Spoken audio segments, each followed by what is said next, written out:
Hello and welcome. This is Jennifer. I wanted to do some coloring in today's video, but I wanted to do something different. Sometimes I get bored of doing the same thing. So I thought I would do some Copic Dot Coloring. This is a great technique for Copic markers. However, you can do it with whatever markers you have. So instead of doing the basic like scribbling back and forth with coloring, I did the coloring with tiny little dots. And this is really fun and a great way to get some fun faux texture out of your coloring and just a completely different look. So I'm going to show you how to do a few different stamped images, and these are the stamps I'm using today from My Favorite Things. And I'm going to show you a sneak peek at doing this technique on die cuts at the end of this video. I really like these two stamp sets. I think they're fun and playful. And My Favorite Things also came out with a bunch of other products that kind of go along with this whole barn theme or this farm animal theme. I'm not using them in the video today, but I wanted to show you.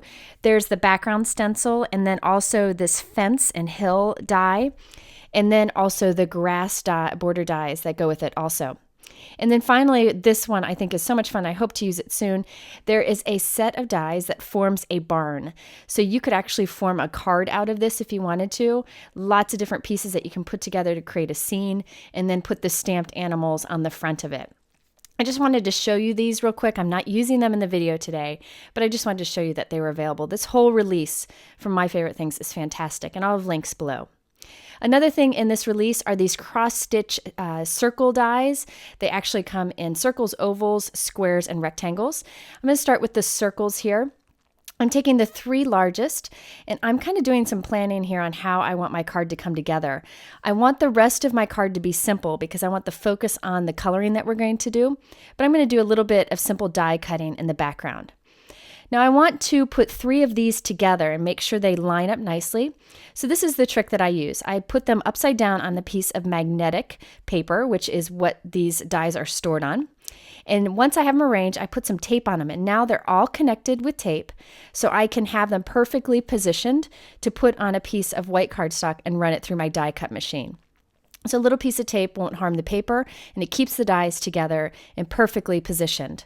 So I'm going to end up with some concentric circles, and there'll be little cross-stitch, little faux cross-stitch X's around the little circles.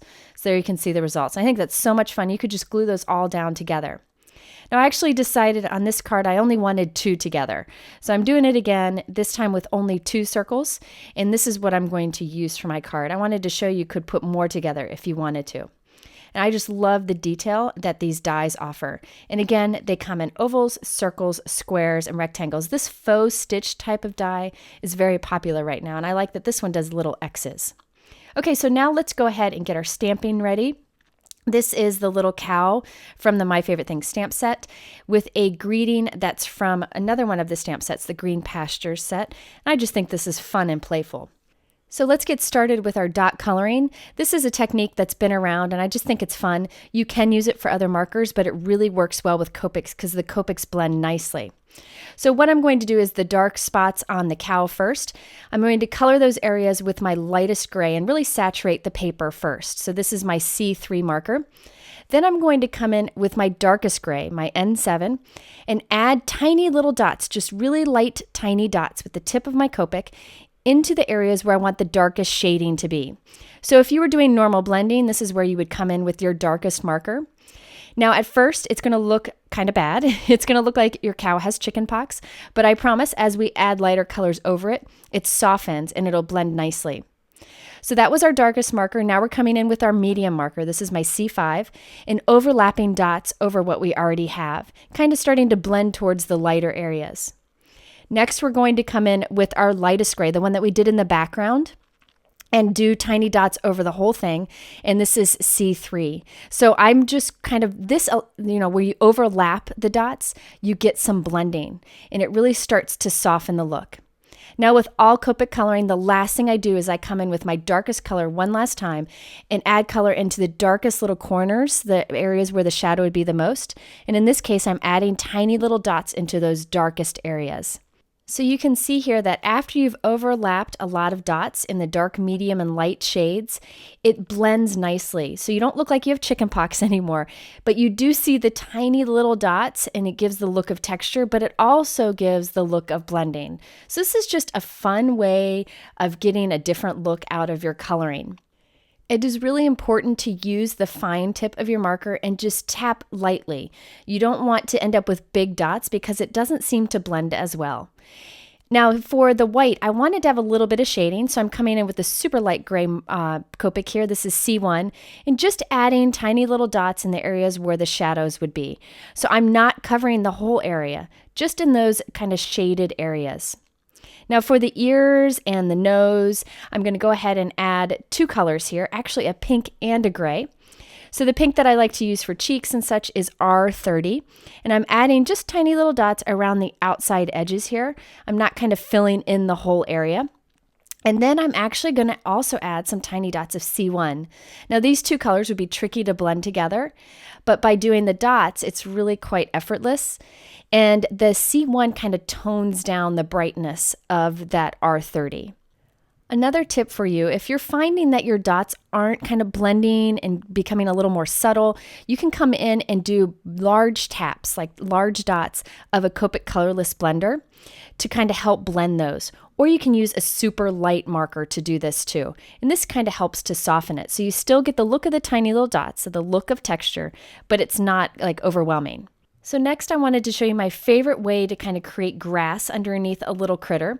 I am first just scribbling quickly a base of YG23, which is a light green. Then I'm coming in and adding tiny little dots with YG17. And I'm just kind of letting these overlap and kind of fade out a little bit. Once I'm done with the YG17, I'm going to come back with the YG23, that light first color we did, and allow those to overlap a little bit and then kind of fade out from the scribbled ground that we created. Now this is a great way to create ground. Even if you do like a blended coloring on the critter, you can still do the dotted ground, and it gives that look of texture that you would often find on some sort of surface like grass or dirt. Very quick and easy to do, and easy to fade out also. Now I did decide I also wanted to do a little bit of sky color, just a little bit, so I'm coming in with B00, putting more dots concentrated towards the ground and then fading out as I go up so that I don't have to do the whole background, but there is a touch of blue in the background. Now after I have all of my coloring done, the last thing I do on all of my stamped images is come in with a black pen and color the eyes and the mouth or the nose or whatever very dark. Make it sure it's really crisp black because we want those to stand out. And there we have our little cow. I just think he is absolutely adorable. Now I wanted to show you a few other examples. We're going to go ahead and do the pig next. This is a very simple image to use for this technique. It's perfect. So I'm going to start by putting down the coating of our lightest color first. You could skip this step, but it really helps with the blending of the dots we're about to put on top. Now I'm coming in with my darkest color, R32. And adding dots into the areas where I want the most shading to be, the darkest spots. Now at this point, he just looks polka dotted, so we're going to come in with a medium color, R30, overlap those dark dots, and then kind of blend them out into the lighter areas. And this is where it all starts to look nicer and kind of blend a little bit, but you still have the look of those dots to give some texture. And then finally, I'm coming in with the lightest color and adding just a little dots here and there to help blend it out.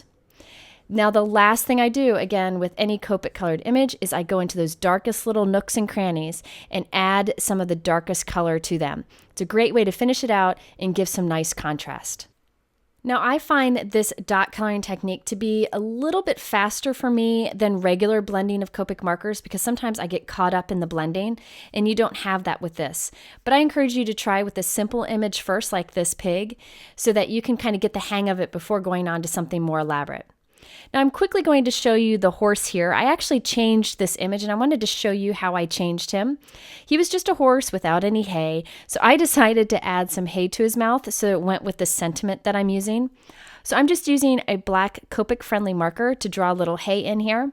And then I'm going to put some hay on the ground too. Now, it doesn't have to be perfect. I find that I think people will still figure out this is hay. At first I had one piece of hay in his mouth and it looked like he had a cigarette. So I added some more hay instead. But I encourage you to try changing your images and getting more out of them. You could draw a little party hat on your critters or balloons. Lots of things you can do. Now for the horse, I started with a light base color, came in and added dots with my darkest color. And you can see he looks kind of spotted here. But now I'm coming in with my medium shade and starting to overlap the dots, and then finally with the lightest shade again, and just kind of blending that out. Now you can see I'm kind of scribbling over the whole thing with the lighter because I was finding those dots weren't blending out enough. So if you're finding that's the case, just come in with your lightest color that you started with and did the base coat with and scribble over the whole thing with that, and that'll help blend it out, but you'll still have the look of texture. Now for the rest of the horse, I came in with a very light brown, E41, so that those areas would be lighter, and I added some of the darker colors in there also. So there you can see the final product. I also did the dotted ground below. Now that we have our coloring done, it's time to put the cards together. So we have our die cut frames that I showed you how to die cut earlier in the video, but we want to add some dimension behind them.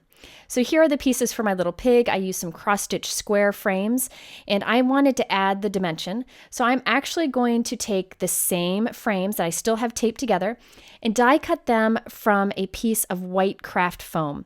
So this has a little dimension to it. I'm going to run it through my die cut machine. It'll cut beautifully. And it will flatten a little bit, but it will pop back up. I'm going to use this instead of foam tape so that it looks nicely when you look at the card from the side. So now I have this foam frame. I'm going to save that for another card. We don't need it for this one. This is the outer edge. I have cut it slightly smaller than the white frame that we had created earlier. Now I'm going to tape the foam onto the back side of this white frame. This is going to give it some even dimension. You could use foam tape if you prefer here. I just find that this holds up better when it goes through the mail, and I mail all of my cards. Now there is the square from the foam. I'm going to tape that to the back of the square that we did our stamping on. Now again, this foam will have flattened, but it will pop back up. This is just a square pink note card that I created, 4.5 by 4.5. I'm going to glue that outside piece down. The foam is on the back here, so that's nice and raised. Now I'm going to take the second layer of piece here, the square frame, put adhesive on this. This has no foam on it, so this one will lay flat against the card. It's kind of fun to have like a stair step between these. And then we have our centerpiece that does have foam on it, and we'll put that in the center. So the inside and the outside squares have foam behind them, but that middle square doesn't, and it just adds a little bit of dimension. Very easy to do and a great way to add some interest but not distract from the center. Now I did the same thing for the cow card and for the horse card, and you can see the focus stays on our color dot technique. Now before we go, I want to give you a sneak peek of a video that I'll have next week. I use this same color dot technique to add the look of dimension or shading to plain die cuts. So these flamingos were just cut out of pink cardstock, but I added dots to give that look of dimension. It's really fun to do and great to kind of give more life to your die cuts. So stay tuned for that video next week. Okay, so if you're interested in the products that I talked about in this video, I have them all linked below in my YouTube description, or you can go over to my blog where I'll have much more information for you and links to other videos. I appreciate you watching. If you like this video, please give it a thumbs up and also hit that subscribe button so you can see more. Thanks for stopping by.